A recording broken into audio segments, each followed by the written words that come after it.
Alright, YouTube, I've had now quite a number of people who have asked how they can support my work if they don't use Patreon or they don't want to launch a repeating donation, which is what Patreon mostly is for. The first workaround is quite simple. You pledge on Patreon, then take it down after the month goes by. Some people have done that. That's fine with me, by the way. I don't have a problem with this.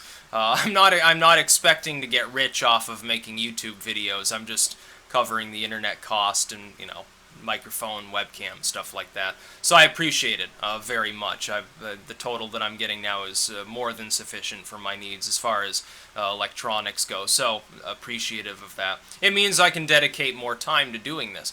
But the other best way, I mean, if you don't want to use Patreon at all, you don't want to sign up or whatever, most people have an account on Amazon.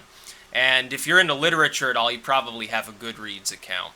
And it's easy enough to make an account on eBay. It's sort of like the more easy to use version of Amazon anyway. I prefer eBay. I will say I use Amazon for my self-publishing because eBay doesn't offer it. But I prefer to shop using eBay. You get a lot more really weird, eclectic stuff on there. It's sort of like everything but the kitchen sink and sometimes the kitchen sink too. So I like eBay more. The other best way that you can support my work is actually, ironically, would require less spending perhaps than using Patreon or a PayPal donation or whatever, because some people are talking about donating a significant total. The best way would be buy one of my books. I've said this before. I'll say it again. I'll try to rephrase this. Not just buy one, because anytime I sell a book through Amazon, I get money for that. I get a 30% royalty of the total cost. I've held the cost low. I know I make less that way, but I want more distribution. I'm not so interested in the money quite so much as the notoriety. I judge that as being worth more long term because notoriety then tends to generate more notoriety, and it sort of spirals onward and upward, and that's sort of what I'm counting on. I'm not interested in bilking people out of the extra 50 cents or whatever, because that's never been my goal. I'm trying to release these works to the entire world so that anybody who, regardless of their income level, they can have a collection of worthy occult texts that didn't cost an arm and a leg, but they're also not crappily made facsimiles. Because I've seen plenty of those. The first time I encountered one, I was like, what the hell is happening here? Why is Amazon even allowing these to be sold? They are so terrible. Why didn't somebody edit this? It doesn't take that much effort. You're talking sometimes about a 25, 30-page text. At the very least, for the short ones, I would think it'd be worth doing them by hand, and that's exactly what I'm doing. Everything that I'm releasing, I'm doing it by hand. I'm editing through it line by line. I'm also reading them several times as I edit. I enjoy it. It's enjoyable. But the biggest problem, especially for self-published authors, and I'm both an author and an editor, and occasionally an illustrator. I don't really like doing the art myself as much. It takes a lot longer. I'm really not good at art. The cover design, it's like, oh, please let me slap something together that looks good that doesn't take 5 or 6 days to put together.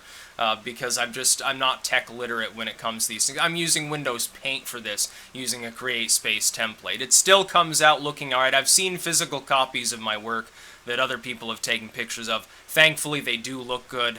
But they're not the most sophisticated covers you could possibly imagine. Then again, I prefer simplicity. I like the black background with the white lettering. It just looks better to me as more into the diabolical side of the occult, I suppose.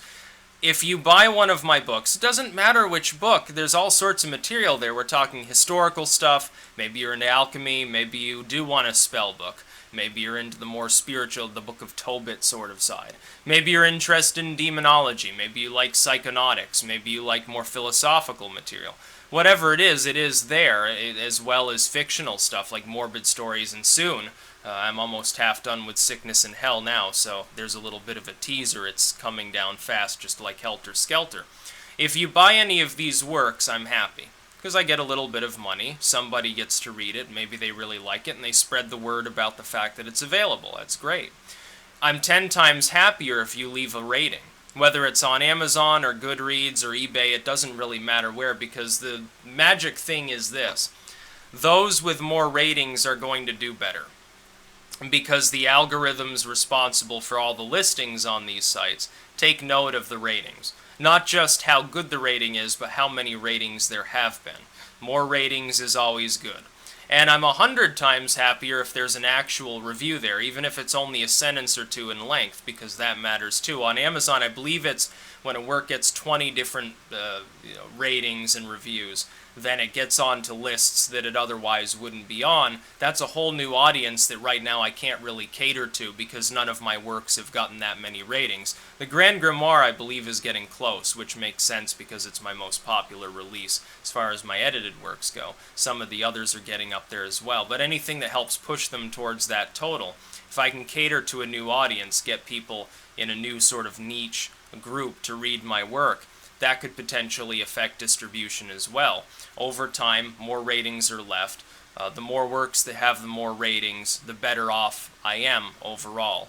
Really, the value of the sale itself is multiplied by 10 at least for a rating, and it's probably multiplied by 100 if you've got an actual review, especially on Amazon where they're actually being sold. Goodreads is secondary, but it's important, and there are quite a few reviews of my work on there, mostly positive, some of them not. Some people give it 1 star and say that it's a piece of crap. Other people think it's great and give it 5 stars.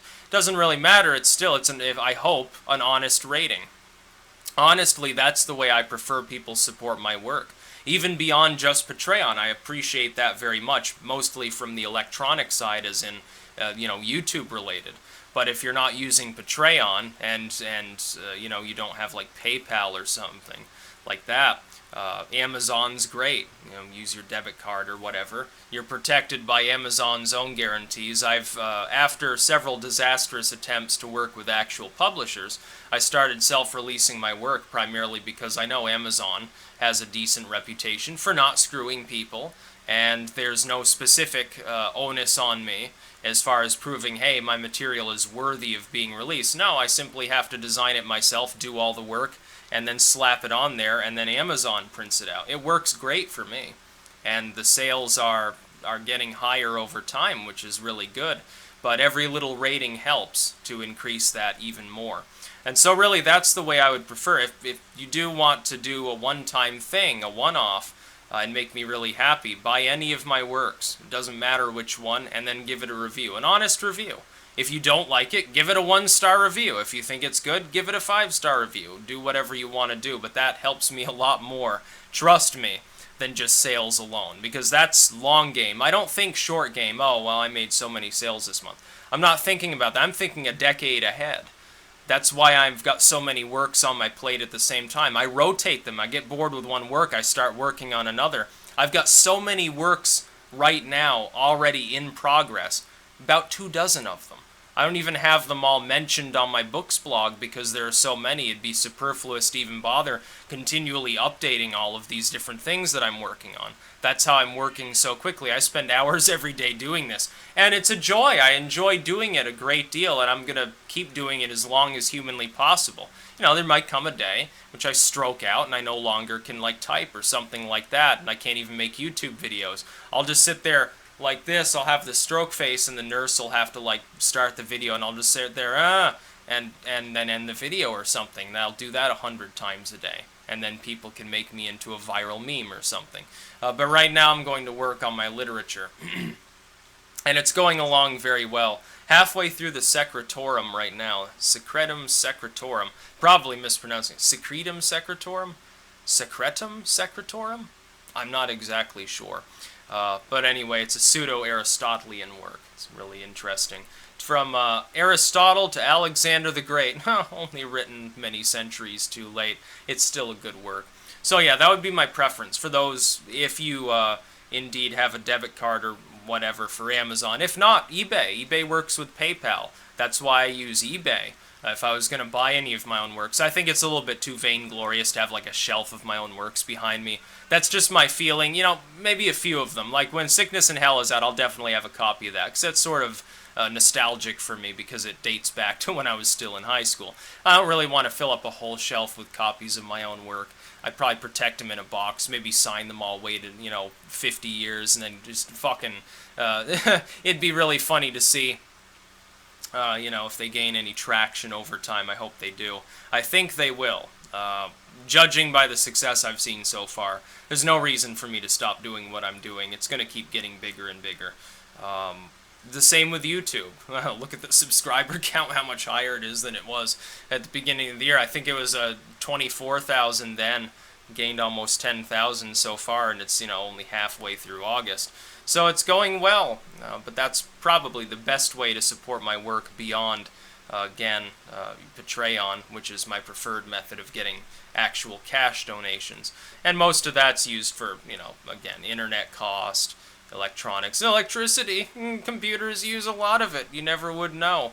So yeah, Books blog, link in the description. Many works there. Just scroll through the left-hand side. That's for the edited works. Right-hand side's for stuff I've written myself. You probably wouldn't like the Book of Sagotan, because that was an inside joke with Enbailulu Gugal. So that one, I mean, for some reason though, somebody bought 10 copies of it a few weeks ago. I don't know what the fuck was happening. All of a sudden it goes up. I'm like, oh, somebody bought, I don't know who it was. I hope that it was somebody who's just really transfixed in this idea. Maybe they're giving out as a Halloween gag gift or something. But it was really, really funny to me anyway. I didn't intend to sell more than 2 copies of the work. I figured I'd be selling it to the band members themselves, and nobody else would buy it. And oh boy, was I fucking wrong. But it was great anyway. I had a good time writing that one. I want to make a more refined version, I guess, in the future. Something that's a little bit, more spiffy, I suppose. That's about all. Peace out.